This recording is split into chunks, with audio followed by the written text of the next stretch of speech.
Oi, oitavo ano, tudo bem com vocês? Hoje a gente está aqui para falar um pouquinho sobre o nosso segundo caderno de atividades, tá? Deixa eu abrir ele aqui para vocês. Que fala sobre a Revolução Francesa. Lá na página 21, né, tem um texto introdutório. E aí, tentar explicar ele aqui para vocês, né, de uma forma mais rápida aí, para que vocês entendam. Em relação à Revolução Francesa, a França, né, nesse período anterior à Revolução, ela estava passando por um período, né, de grande desigualdade social, né, a França tinha a maior população da Europa Ocidental, cerca de 25 milhões de habitantes, onde 80% da sua população vivia na zona rural, né, a gente tinha aí o absolutismo que predominava. O que era o absolutismo mesmo, né? Era aquela forma de governo em que o poder está concentrado nas mãos do rei. E esse rei era o Luís XVI, tá? A gente tinha também uma insatisfação muito grande por parte da burguesia, que queria, né, combater os privilégios da aristocracia como forma de prosperar os seus negócios no país, né? A França, ela tinha um atraso econômico muito grande, né? Estava entrando em diversas guerras e com isso gastando, né, muito dinheiro, enfim. E aí a França, ela era dividida também em 3 estados, né? Esse primeiro estado era formado pelo clero. O clero eram os membros da Igreja Católica. O segundo estado, a nobreza, né, reis, príncipes, duquesas, enfim. E o terceiro estado, né, era composto pela burguesia, pelos camponeses, né, e demais pessoas que não compunham nem o primeiro nem o segundo estado. E aí, então essa era a forma de organização aí da França. Em relação a isso, né, a França, como eu já disse, estava passando por uma grave crise econômica.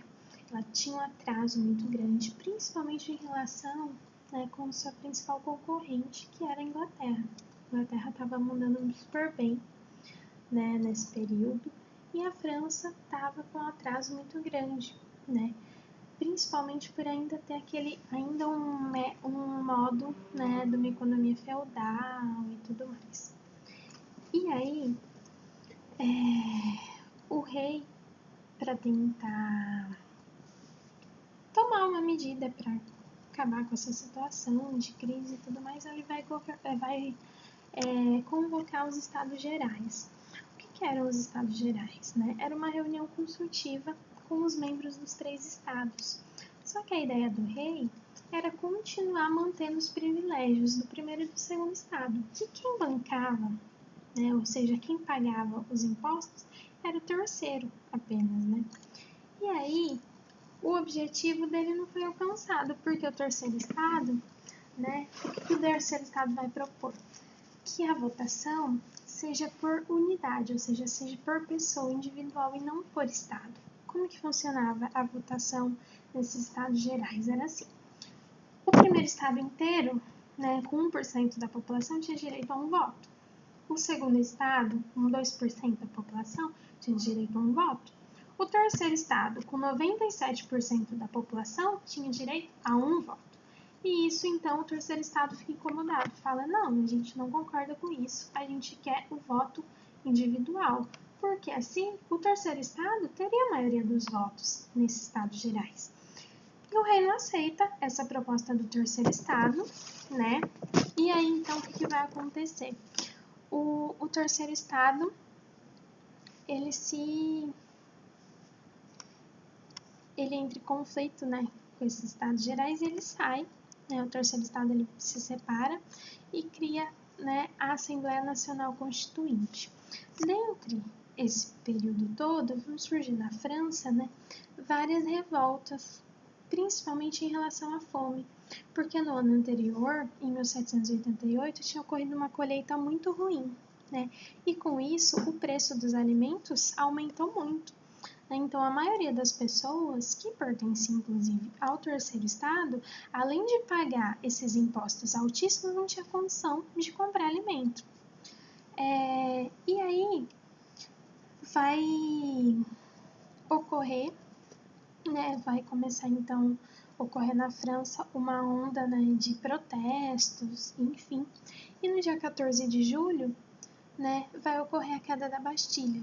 A Bastilha era o maior símbolo, né, do absolutismo, era uma prisão e é chamada, né, pelos historiadores, enfim, como o marco inicial da Revolução Francesa, porque vai ser a partir da queda da Bastilha que vários outros acontecimentos vão dar continuidade a esse período que a França vai viver aí. Depois disso, a gente vai ter, né, a criação aí da Assembleia Nacional Constituinte, né, de 1789 a 1792, com algumas coisas, como, por exemplo, o Grande Medo. O que vem a ser, né, esse Grande Medo? Por conta, né, dessa fome, né, da colheita ruim que teve no ano anterior, vários camponeses, né, tinham que pagar parte do que eles produziam, entregar como pagamento de imposto. E aí também não tinham o que comer. E o que eles começam a fazer? Começam, né, a saquear, né, os produtores rurais, começam a roubar, começam a matar, e vira, né, um período bem tenso lá na França.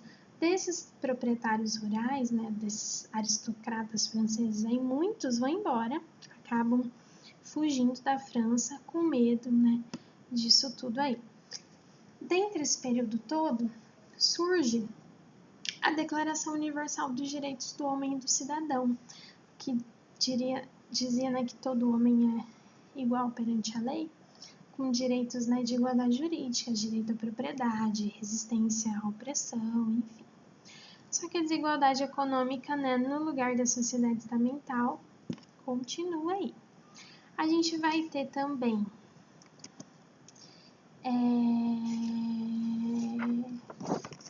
a primeira Constituição da França, né? A Revolução Francesa, ela vai ser dividida em 3 fases, né? A primeira fase, que foi essa Assembleia Nacional Constituinte, depois a gente tem o período de convenção e a terceira fase e última é o diretório, né? Vai ser promulgada na França a primeira Constituição, né? Com proibição de greves, associação de trabalhadores, enfim, e ter divisão de grupos aí, né, de grupos de parlamentares. Entre eles a gente vai ter os girondinos e os jacobinos.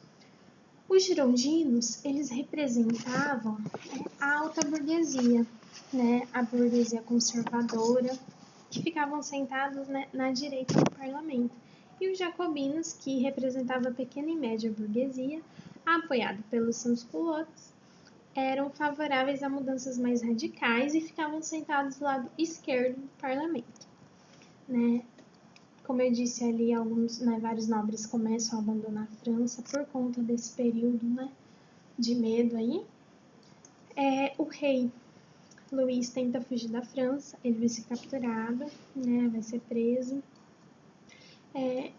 Alguns países como a Áustria e a Prússia vão tentar restabelecer o absolutismo na França, e aí a gente vai ter uma guerra contra a Guarda Nacional, né, liderada pelos jacobinos. O rei vai ser considerado traidor, e aí, quando é instaurado a fase do terror na França, né, comandada pelos jacobinos, o rei foi guilhotinado, né, ficava entre aí um impasse, como seria o futuro do rei, ele acabou sendo guilhotinado, né. A guilhotina era o maior símbolo aí desse período da Revolução Francesa, conhecido como fase do terror, e quem comandava isso tudo era um carinha chamado Robespierre, tá? Depois a gente vai ter a Convenção, né? Convenção Nacional, de 1792 a 95, girondinos contra os jacobinos aí. E o Robespierre, ele vai tomar assim, vai começar a perseguir todo mundo que era contra as decisões que ele tomava, enfim, né? Tanto que esse período a França vai viver esse chamado, né, de período do terror aí. Era um radicalismo puro durante o governo do Robespierre. O Robespierre, então, ele vai ser preso e guilhotinado também.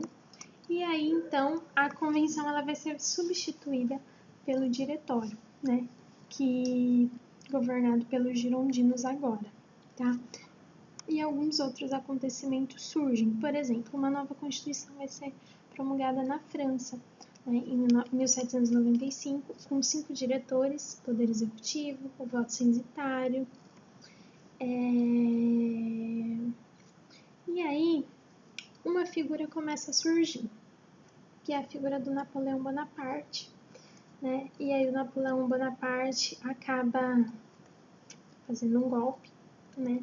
Que é o golpe 18 Brumário, em 1799, dando fim à Revolução Francesa, onde Napoleão Bonaparte assume o poder na França e a gente vai dar...